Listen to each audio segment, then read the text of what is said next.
Warriors and Guardians, welcome back to Christ's Kingdom here on Earth. It's Guardian Mo's back online.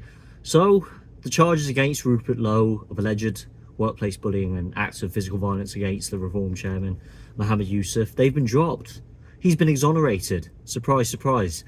I mean, we all kind of knew that it was nothing but a smear campaign.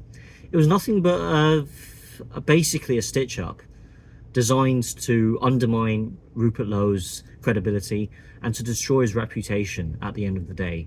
I don't think he did anything wrong. I think all of those fabricated stories were nothing but lies made up by Mohammed Yusuf, and it came out of his own backside. That's the truth. And these politicians are cowardly. They have no inclination whatsoever to apologize wholeheartedly to Rupert Lowe, simply because they've got fragile egos, and they're there to stroke their own ego. They're there to stroke one man's ego, and that is Nigel Farage. In his statement Rupert Lowe made on X, he described Nigel Farage as nothing but a coward and a viper. And I have to agree with everything he says. I think that the way that he's used those kinds of words to describe Nigel Farage is very accurate, and a lot of people have been accusing of Rupert Lowe of being a bit too aggressive with the statement. I disagree. I think that there's no other way to describe Farage. In fact, if you were to describe him in any other way, anything less than a coward or a viper, I think that would be truly an understatement, because he's proven time and time again, not just once, not twice, but repeatedly and consistently, that he is not fit to run this country. He is a coward. He is a narcissist. He has nothing but an interest to himself, to further his own personal gain, his financial gain, at the expense of competent individuals like Ben Habib, Rupert Lowe, Howard Cox. The list goes on. Many people, if you have called out Nigel Farage for his kind of messianic complex he revolves himself in. Like, everything revolves around him. He runs Reform like a one-man band, and he's been doing the same since his UKIP days. If you take a walk down memory lane, if you do your own research, for those of you who still support Reform, do your own research. Take a look at what people have to say. People like Catherine Blakelock, Gerard Batten, there's many others.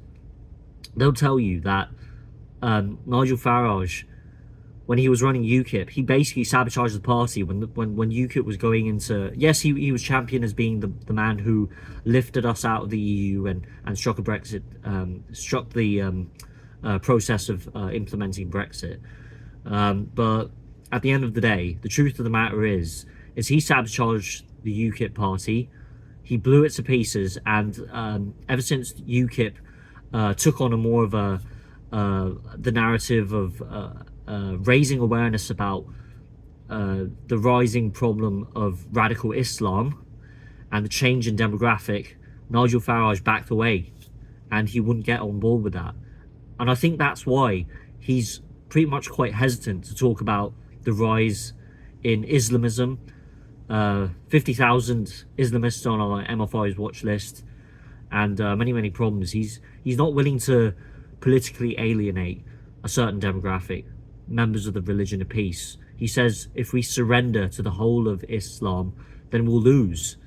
We cannot politically ostracize and alienate that community. So basically, that's kind of more of a, to me, that sounds like a defeatist mentality. That just screams alarm bells. And that attracts people with a defeatist mentality, and that's why it's always the same people who litter my comment section and tell me there's no other way out of this mess.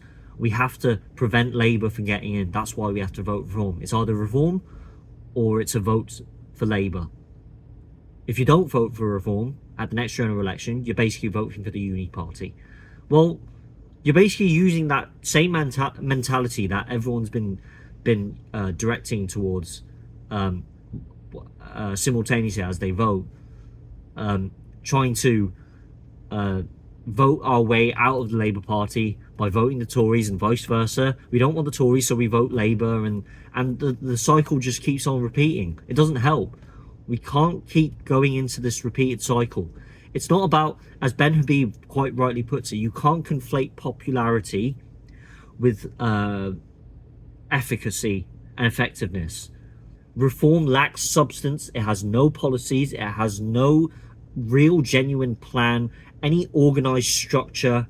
There isn't a detailed sequence as to exactly how they are going to address the issues that the British people are concerned with. And that is down to Nigel Farage's many flaws. And one of them is his narcissism. His nothing but his self-interest. He's a snake in the grass. And he is willing to put down competent individuals like Rupert Lowe, and in his place promote people like this Sarah Pumpkin, who's standing as an MP. She attended transgender events in the past, and she was previously supporting the refugee movement. These are the kinds of people that are being promoted and are part of the Reform Party. And you call this a right-wing party? If you're still supporting reform, just ask yourself the question, once you're ready to, when the day comes when we have to tick that box at the polling station, you have to think to yourself, is Nigel Farage the person that I hope to be our next Prime Minister? A man who's backpedaled on immigration, on mass deportation. He says it's a political impossibility. When it comes to the investigation of the Bruning bangs, we can't do it simply because we don't have the statutory powers. There's no point of me doing it or Rupert Lowe doing it. So there's no point, right? Despite the moral, ethical duty of politicians to hold criminals to account and to investigate people who've committed the most heinous crimes. That's what they're here to do, to serve the British people. Are you willing to call Nigel Farage your future Prime Minister when he is not willing to tackle a major issue, which is the rise in Islam, the rise of Islamism? He doesn't want to politically alienate and ostracize that kind of demographic, that community. Is that the kind of Prime Minister you want to lead this country? It's time to support a political party or individuals who have nothing but common sense, who will set up a political movement that is genuinely democratically run, professionally run, and relies on a multitude of competent individuals and doesn't take on egos, isn't obsessed with reputation or stroking one man's ego. It can't be run like that. Where's the shadow cabinet minister in Reform? It's a private business. It's nothing but a private business, a company. It's not a political party.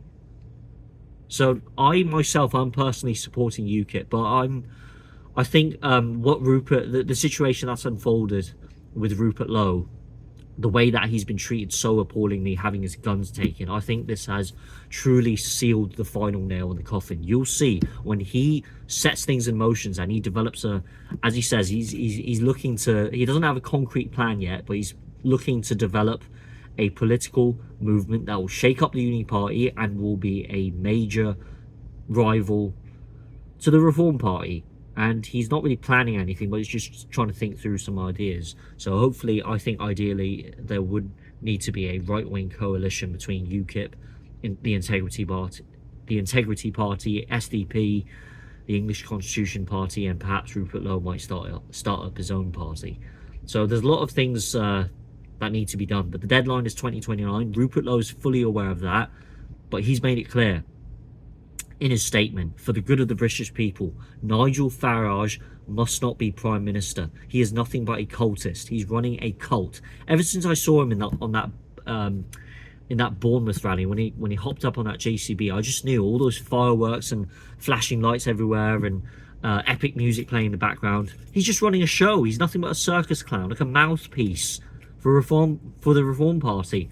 Everything trickles down from Nigel Farage. Every decision that Reform makes comes from Farage or Mohammed Yusuf. Both of these figures need to go. They need to reform their leadership. And I just highly doubt that this is going to happen. So we need to look elsewhere, towards Rupert Lowe, towards Nick Tenconi, towards Ben Habib, towards Graham Moore. Yeah, Nigel Farage is nothing but a cultist. He is running a cult. A cult requires a charismatic leader who ostracizes people, who criticizes the leader's leadership style, and goes against the status quo. And that's what Nigel Farage has done. So we cannot trust a politician that will inflict the same amount of damage, reputation destruction towards individuals who criticize his leadership style in the same way that he's done to Rupert Lowe. That's all I have to say. I'm sorry for rambling on, but I had a lot to say. Yeah, I'll see you in the next video. Let me know what you think down in the comments below, and if you share the same sentiment as me, whether you're a UKIP supporter or whether you're on board with Rupert Lowe's plan. God emo's clocking out. God bless you all.